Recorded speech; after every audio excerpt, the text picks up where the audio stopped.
Hello, everybody. Welcome back to All Our Parts. I am so excited to have a returning guest with me. So lucky to call her a friend, Lauren Larkin. Thank you so much for joining me today. Thank you so much for having me and for being you. And I'm so happy to see you. It's been, Way too long. I feel like it's been, what, 2 years? yeah, it's been a long, wait, no, really? That's crazy. That's too, 2023. That's when because you were my first guest. oh my God, that's so crazy. Okay. Yeah, way too long. We got to make this at least an annual thing. We did. Yes, it'll be our annual gift to one another. And I've loved seeing your career flourish and your essence really coming out in your content, allowing yourself to be you, letting us see different parts of you, both the fashion side, the humorous side, still leaning into the therapy content. You're not boxing yourself into that. And it's just so amazing. Thank you. I really tried so hard when I first started. I think I was so insecure taking up space. And I thought, let me just stay in these couple of lanes that I feel comfortable in for a professional version of me. But low key, I've like always wanted to do social media and be an influencer, like deep down. So I couldn't let that part of myself out because I felt like it was so cringe and embarrassing. And now I'm just like, no, we're going to go full force into it. And if you're here for all of it, great. If you're here for one part, I like you too, but not as much. No, I'm just kidding. My favorite DMs are like, I love your therapy content, fashion content. I'm like, yes. Even Yes. though every day I get ready and I have no clothes. I hate everything. So we're aspiring to be more in that space still. Well, how's that capsule wardrobe coming? Oh my God, it's so hard. I feel I order things and then I'm okay, I have all my basics, and then I'm putting together outfits and I'm like, this is so boring.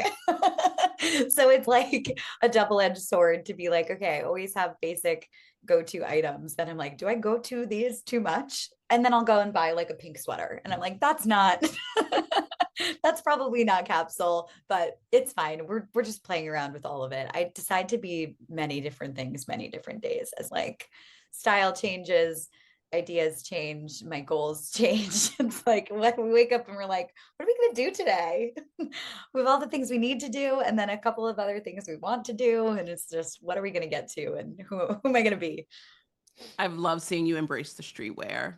That's Thank like a personal, you. that's the personal favorite because I feel like that's out of the box. And so when I see it, I'm like, yes, look at I know it's like a her. blazer one day and like a buttoned up like gold button sweater. Mhm. And then the next day it's like a hat and like the baggiest jeans you've ever The seen. jeans But I've slay. been working on, not to make it clinical, but I've been working with clients a lot over the years on multiplicity. And I know the whole podcast and parts work, it's like embracing your parts and thinking through like, why do you have to be one thing? Like, yes, your brain wants you to categorize yourself. Maybe the people around you want you to stay in one space for them, or because that's how they understand you. But why is this part of you less valuable than that part of you? Or why can't you be an introvert and an extrovert? Why can't you like to party and like to read your book? Like, why? What's wrong with having all of these things come out? I think people think that they like don't have an identity if they can't tangibly explain it to somebody else.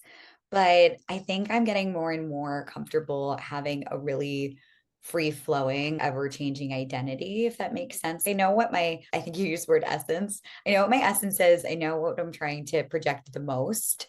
But then I love all the little branches. I'm just Mhm. having fun with it.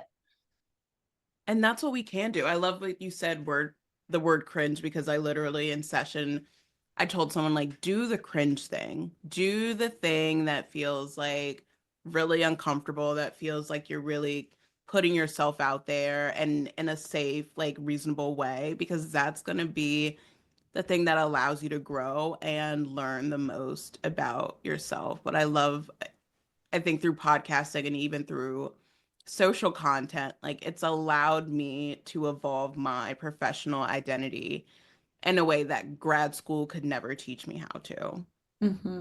Absolutely. It's so true. I love it. I would like to stay in this Okay, lane. let's do it. I love Yeah. it. We were speaking a little bit offline about compartmentalization, and I think it's really important to lean into whenever a opportunity comes up to say, let's do this instead. Mhm. We got to go towards what feels good. Because actually, I was saying this to a client the other day, like feeling multiple things at once is our body's way of protecting us. So when we are avoiding in some ways, yes, avoidance is like avoidance bad. When we think about it in therapy, sometimes it's like you don't want to avoid the emotions, you want to go straight into the hard thing. I actually see it so differently. I'm like, if your body is telling you it can't go towards the hard thing anymore, go towards the other thing. That's your body trying not to be overwhelmed and go into shutdown mode and letting you like microdose the negative emotions a little bit and then put them away for a sec. As long as you're constantly going back to it, let's do this thing. Let's talk Yeah, identity. Let's talk multiplicity. Let's go in that direction. I'm obsessed. I love it. It go even as we talk about this conversation, allowing ourselves to ebb and flow in different spaces and not locking ourselves into one space, not compartmentalizing our identity. Like I Yeah. think especially in the social media sector as therapists, as professionals, we go in and we want to present as a very specific therapist, or we want to be received as professional, as reliable, as capable. And I think consumers are also wanting a human therapist. 100%. And the space that we're in now, I think, in terms of social media, is what does well is the authenticity of it all. I do still really enjoy having my educational videos where I'm sitting exactly where you see me right now, and I'm going through an in between sessions, or I'm going through a here's your things that I learned in session with my clients over the years, and here's what I want to share with you. But I have a different presentation to me, and it's not fake. It's my educational speaker, master's degree from NYU, Lauren, talking to you. And then my doing my makeup in the morning or talking shit about something that annoys me is a very different vibe. So I think it's interesting because I'm always like this, the presentational part of me sometimes feels inauthentic, but it's still authentic to me. It's this one Mhm. part of my authentic identity. It's my professional identity. It's the capital P, like old school version of what we think of a therapist. And then the rest of it is just me being a person. And you can tell when somebody's being performative about their Mhm. personhood. And then Oh, you can yeah. tell when it almost looks like you're watching somebody's private Instagram story that you're not supposed to see, right? This person's this is whoa, they're like in their towel, like Mhm. they're like doing their makeup. They're just talking. Maybe the lighting's not great. Maybe the aesthetic of the room isn't perfect. I like I like the mix of both because sometimes it's just freeing to hop on and say, here's my thought, and like I'm not perfectly articulating this and I'm not perfectly Mhm. presenting it. And then I do really like the thought out, more scripted. Like I wrote all these ideas down because I am intelligent and I am trying to like actually provide educationally something of value. And Mhm. that's where I think, in terms of, I know a lot of people ask me about growth, and I think a lot of people ask me about social strategy. And I've been doing a lot of business consults for this lately, and it's been so amazing to go through somebody's stuff and be like, here's what I would do. And this is Yeah. this could work. This is really great. I think you should pull this out and duplicate that, or you should do this, that, the other. But I think what I've noticed in terms of the growth that I've seen, and if I really wanted to only focus on growth, I think I know what my strategy would be, but I don't necessarily want to. I like the rate and the pace that I've been going, because if anyone has had something go viral, they know that it is like also very activating.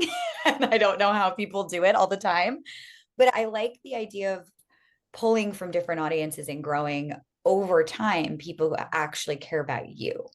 I don't want to be the account that only gives you educational information that you can come to every single day and get 3 videos on education, because that feels one note to me and that doesn't feel like a well-rounded account.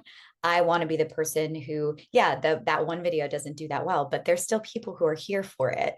There are people who Mhm. are buying into not just one sector of the content, if that makes sense. And that's what I think is like what I think about my version of success in terms of like social media and sharing my life and my business and all the things. That's really where I see even if it's a smaller level of growth than other people, because you can always find people who have more followers or more engagement or more whatever, even if the numbers are smaller and stay smaller, for me, I would rather have a community that engages with all different aspects of me, if that makes sense. 100%. I had my first like viral post last year, the women in I nails. remember that was so freaking funny because if you know you, that's the funniest part. If you know the lore, you know that this is even funnier. Everyone's like, Jazzmyn, you you're speaking to an audience that you're not a part of. I said, I know, and they love me. Yeah. But the activating, I was like, my comments aren't stopping. This keeps going. This is keeping going. And so that was like the confirmation. Yeah. I love the growth. I love seeing it evolve, and I like the rate that I'm going. I like being able to still engage with people. I like still being able to explore my identity in this space, but blowing up super quick, like full respect for people that can manage it. My nervous system, it wasn't ready. And if that's your only goal, right? If you're not also seeing clients, if you're not also trying to get certain types of speaking engagements, or if you're not also trying to do other things, if your goal is just to grow, you can figure out a way to, again, Mhm.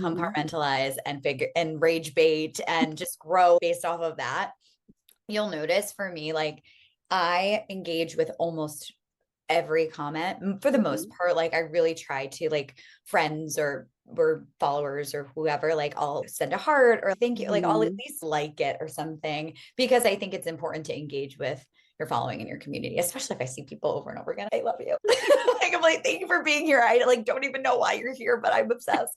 But then if there's a video that I notice quickly does really well, I can't keep up with them. I don't want to look at them because I know that there's going to be a mix. So I let it go. Mhm.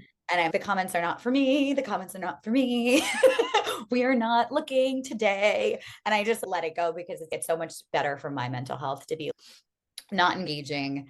Every single negative comment that I've ever engaged with has made me feel worse about myself after I've engaged.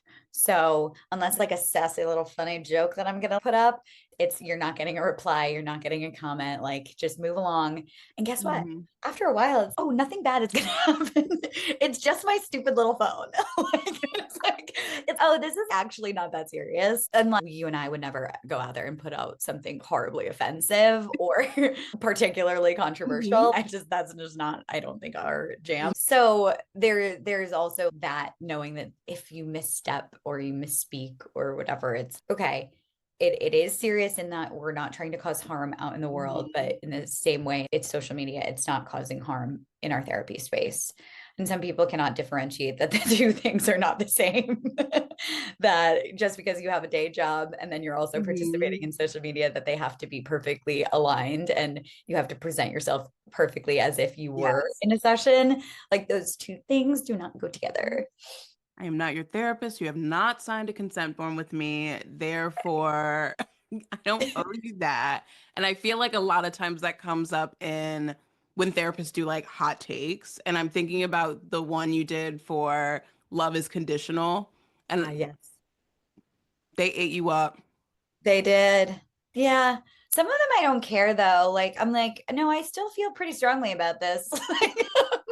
I feel like sometimes I'm just like, yeah, if you want to go keyboard warrior on my ass, okay. No, the ones actually that go wild, which again, I also don't mind because I feel so strongly about this, is if you say anything about cheating or infidelity, and if you have any empathy for cheating or infidelity, people will not hear the rest of what you're saying. They hear you Mhm. say the word and it's red hyperactive mode type go. See? And I'm like, y'all. First of all, read some Esther Perel. Second of all, we are actually supposed to, if you really want to take the therapy into it and make it about me being a therapist, which other people love to do, like Mhm. I am technically supposed to see all sides and understand all perspectives and Mhm.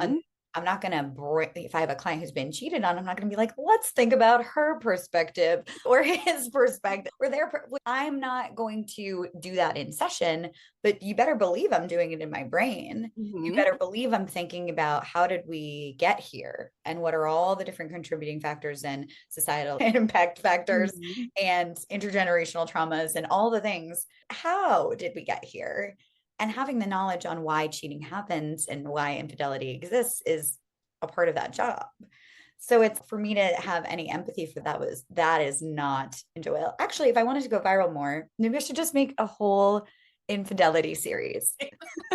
Forgiving your partner who has cheated on you, and everyone can just rip me apart. And they don't, that's like part of couples work. If infidelity is the presenting issue, we're not helping them if we say, you know what, leave them.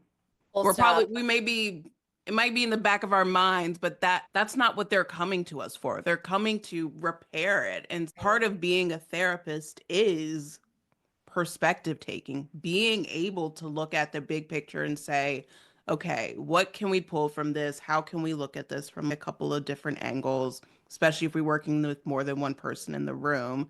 And I think what people think therapy is, oh, that's not what we're doing in therapy. I actually had a family member text me recently that they were like, your job is to like help people, not hurt people. So why are you not contacting your family member? I said, actually, part of my work is boundary setting and self-love and compassion. So I am embodying what I would tell someone who's being impacted by their family in a negative way. Yep. Better believe it. Oh, It's like this spineless concept sometimes that I feel like mm. therapists get. Maybe not spineless, but like the I think the pleasing aspect. Like we are only supposed to validate and listen and Mhm. validate and The listen. person-centered. Yeah. Which I'm all for, but I think it's actually way more harmful to not point out harmful patterns of behavior and that's why I love being relational. I was actually talking, we had group supervision before this, and we were talking about cases and we were talking about just giving advice. And I'm always trying to continue to encourage my clients to bring up the relationship in the room. Mhm. And I was sharing that there's a few patterns in a few different clients that I have been working with that I'm noticing showing up. And I'm like, I'm just trying to find the right moment to say, hey, I think this, I'm noticing something, and that might be something that your friends are noticing. Or Yeah. I've noticed a few times that I leave our conversations feeling XYZ, and I'm thinking that maybe your girlfriend might also feel that, or your boyfriend might also feel that. Mhm. So, in the gentlest of ways, saying, we are also here to call you in to the conversation. And we're not here to just yes man everybody. Mhm. But that's the thing, too. So, we're talking about therapy criticism, right? Some people criticize therapists for being not opinionated enough or not helpful enough and not directive enough. And then some people say you're not supposed to share your opinions, or you're Mhm. only supposed to listen and validate. And the reality of it is it's a push and pull between the two when you're providing, I think, really good therapy. It's Mhm. about timing, it's about relationship, it's about knowing what to say when to sit Mhm. back and not say a damn thing at all because it's not the time and it's not about you. Mhm. So it's an art. And one of my supervisors in the past said some of it you just can't teach. Like some of it is very intuitive to, Mhm. yes, you have all of the the knowledge and the Yes. theories in the back of your mind, but you can't teach someone when to integrate a certain tool in the right moment. Mhm. That has to be practiced and that has to be Mhm. worked through. And then some of it's just intuition. Yeah. And that, I mean, that's a huge piece of the relational aspect. Like, I love being able to say, girl, like, what's going on? What'd you do? But that comes with rapport, that comes with paying attention, that comes with exploring the patterns and also being really present with the patterns that are showing up in session. That is, it's learned, It is, and some of it is intuition. It's call you in lovingly with the best intentions. It has to be like timed, and it has to be like the person also has to know that they are still held in that space, that they are still in like a space that is supportive of where they are, of their growth. And that was one thing that I was going to say before that flew out of my head. And now I'm not sure if it's relevant. So, to the listeners, I'm sorry if this it feels like it's not relevant to what we were just saying. But when you have that loving and kind and a non-judgmental space, like through and through, and the relationship is that strong enough that you could call someone out, strong enough that you could just sit there and not speak the entire time and hold space, and both would feel comfortable Mhm. enough. Those topics that we were talking about before, these like hot button keyboard Mhm. warrior, like things that people get really mad about in the world that we don't see as so black and white, those are those like taboo topics. Mhm. And nothing changes if we never talk about those taboo topics. And so, if we can create a perspective that therapists can listen to taboo topics, and if we Mhm. can create a perspective either on social media or in the one on one work that people see that say, oh, you could actually go to somebody and say those dark things that are in your Mhm. brain that you think you could never speak to anybody, and have them say, I wonder where that comes from. Okay, you want to cheat on your partner, you've been thinking about somebody at work, you've been fantasizing about somebody at work. Huh. I wonder what that means. Let's explore it Yeah. together. Instead of, ew, what an Mhm. asshole. Right? Like how I would probably talk to my friends if I hear about that from their partners. But that's because I'm protective of my friends. But in Mhm. the therapy space, I'm just there to say, oh, this is Yeah. coming up. I actually don't think any which way about you for sharing this. Mhm. And guess what? If we don't say it to someone at some point, we may act on it without having discernment, without having made a conscious choice to act on it with all of the information that we can learn in therapy. Yeah. So I think we should be talking about these things so much more. And people should be way more open to hearing an alternative perspective, even if they've had an experience where they've been harmed by someone, just to say, maybe if that person went and talked to somebody, it wouldn't have played out that way. Yeah. Or Yeah. if you could figure out a way to talk about that within your relationship, maybe it won't play out that way. Mhm. I don't know. Just thoughts. Total tangent back to a thought. I'm like, this was a thread that I had before. The word taboo was like standing out in my head. And why did I want to say that? And then I found it. But it's Friday. Like, I can't be perfectly cohesive today. But when we talk about compartmentalizing, when we talk about being able to show up like authentically and honestly as therapists, it also this very sometimes it's a touchy subject, but I am very comfortable with not being the therapist for everybody. And Mm-hmm. I think that is also the bottom line is when you allow yourself to show up and you know the clients that you are willing, like you are looking to attract, looking to work with. I'm also not the therapist for everybody. And I'm going to be doing harm if I'm trying to be the therapist for everybody. 100%. That's actually my favorite in a sassy way. Some of my comments on videos that are like, I would never want to see you. I'm like, first of all, I'm probably never taking a new client ever again. Your words don't hurt me. I don't need you. And second of all, if you cannot discern humor, that is definitely not for me. Like, I need to be able to joke and laugh and bring in humorous Hmm. moments with my clients. And like, they're like, how would your clients feel if they saw this? They Like, would giggle. my clients are like, I saw this actually on your Mhm. TikTok, and that was a really good point because blah, blah, blah, blah. Or they're like, you came up on my TikTok. It was so cute and funny. Okay, back to me. I'm like, my clients do not care. They don't care. Okay.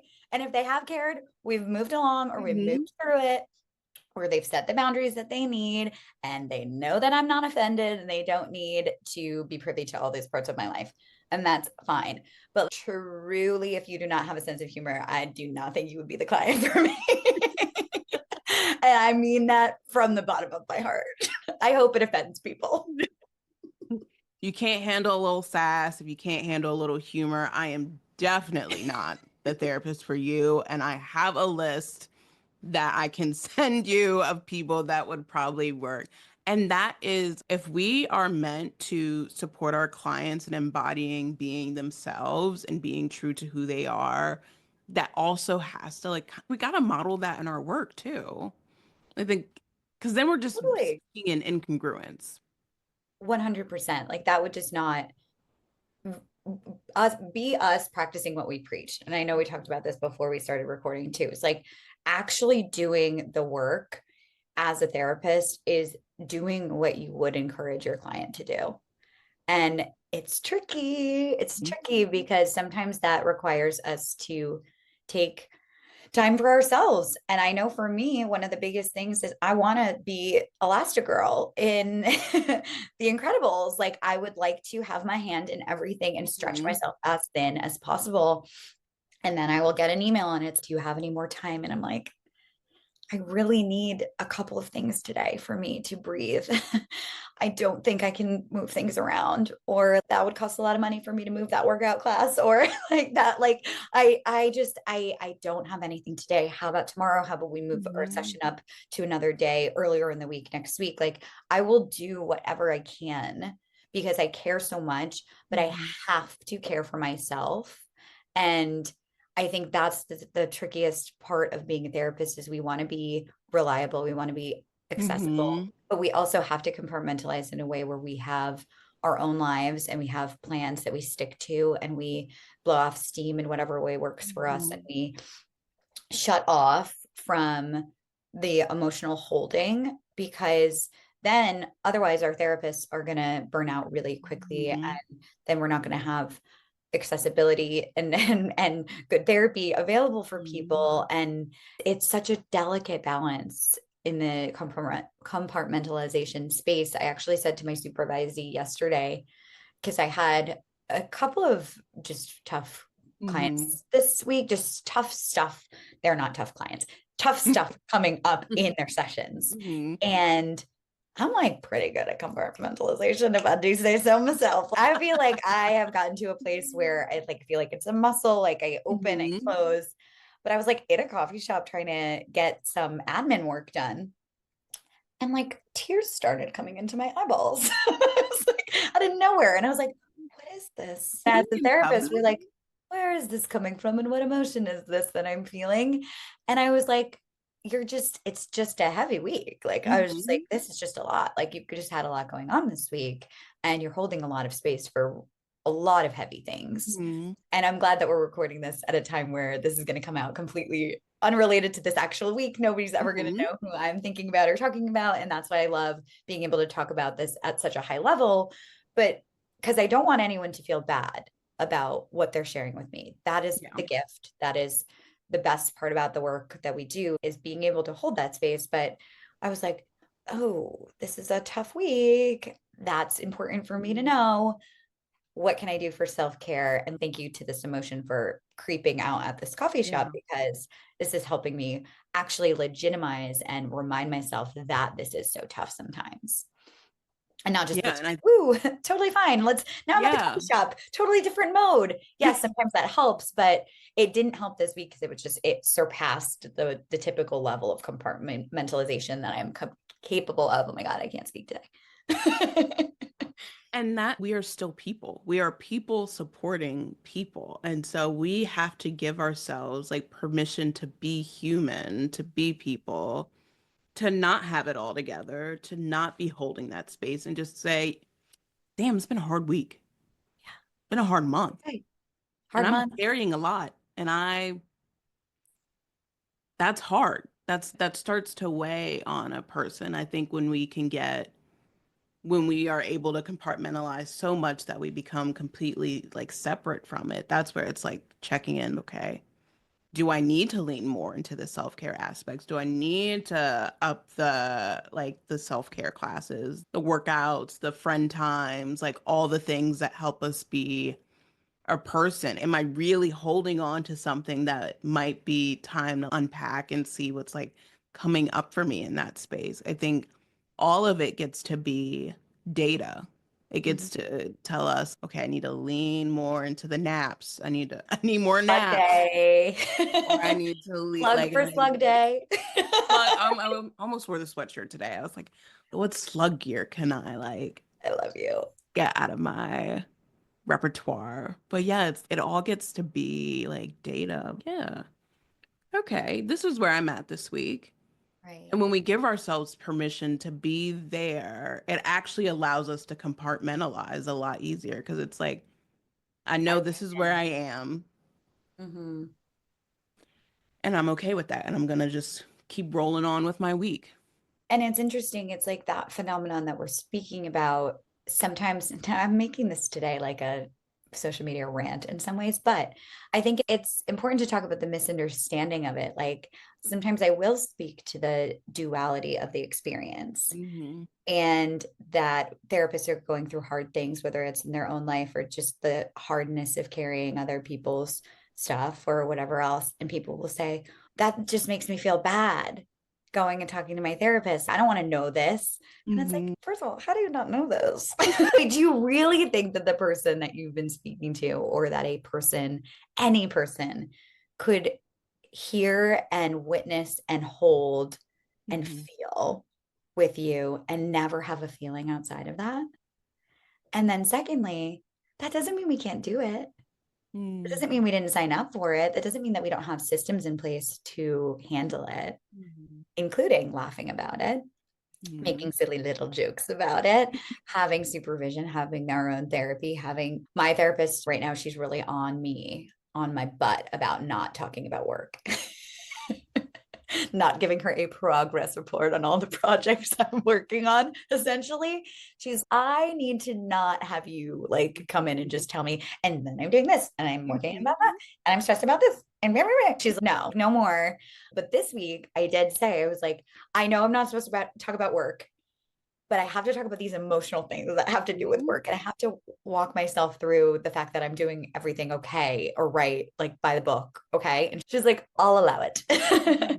But it's like being able to speak to it and have community in it, I think is so important for therapists also to know that they're not alone. And I think for clients to just be aware that their therapist is a person too, but that they shouldn't feel bad because this is a job that we signed up for. This is a job that we can handle. And the reality is there's collective trauma, there's individual trauma, there's so much relational stuff going on in everybody's lives in the here and now and day to day that of course we have our own stuff, but when we do turn it off, we feel better. I know I'll speak for myself. I feel better when I see my clients. I Hmm. can really turn the noise volume all the way down on something else going on in my life and be there for them. And that does make me feel good in many ways. So I don't know. I get to the criticism doesn't get to me too much because I know what I'm trying to achieve in some of these ways. But sometimes I wish I could say this to people. Maybe I'll just say, go to listen to this podcast. Go listen to this pod. All my comments to, hey, just go listen to this podcast that I did of Jazz. Because I think if you're misunderstanding some of the intent behind some of these things, this might help you understand. Like you are. I took my first client again this week on Tuesday, and it was like the best. I was like, oh my gosh, I've missed you. I'm so happy to see you. And it's that hour of reprieve for them, but it's also an hour of reprieve for us too. Like we get to show up for you, we get to support you, we get to celebrate you and be in this space and share it with you. And that feels good. That's why we're in this work. That's why we create the containers that we do and show up the ways that we do, because that work is fulfilling for us. And so I echo your sentiment that there is nothing better than for me sometimes to just show up and sit with a client. 100%. Unless I'm not going to be able to be present, Mhm. which I know is a skill that we have to check in with ourselves about, then I would cancel. But most of the time, I would say, even if I'm going through something in my own life, I would rather show up for them because it's so fulfilling. It's so lovely. The relationships are so genuine. They're so Mhm. real for me that my day to day, my week to week, just seeing my people, that's kind of like Mhm. how I see them now, feels better than if I were to maybe some days shy away from it. Yeah. But we do need to take time off. Sometimes we need to be Yes. better about taking time off too. Thank you so much for joining me today and chatting. I'm always so appreciative of you, and I've loved having you in my life on this journey with me. Like, it's really made a difference. I have so much respect and admiration and love for you. Right back at you. I'm so proud of you. I feel like we've been through a lot. Like when I first did this call with you and I didn't know you, or we did a call just to meet each other, I think a long time ago. And then when we first did our first podcast recording, we were like, we could do this forever. We could just talk Mhm. forever. And that's the biggest thing I've gotten from social media is these friends all over Mhm. that share the same values and share the same belief system and have the same passion for the work. So I love you. Mm. I am asking all of my guests this season for their 2025.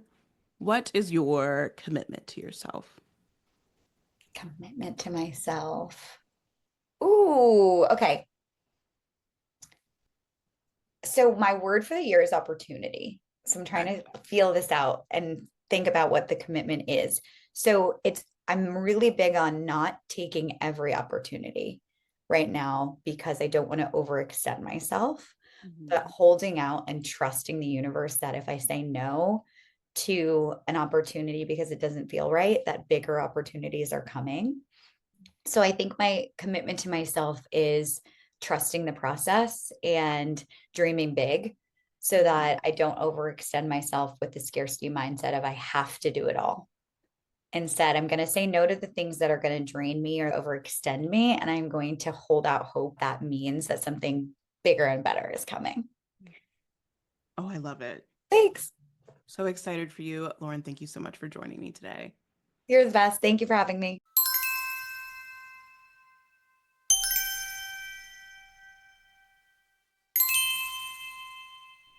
Thank you all so much for tuning into this episode. Make sure you tap the bell to stay in the loop with new episodes dropping every Friday. If this episode spoke to you, I'd be so grateful if you left a review. It helps others find the show and reminds me why I keep showing up. And if you want to keep the conversation going, come hang with me on socials at Healing with Jazzmyn. We're healing out loud together.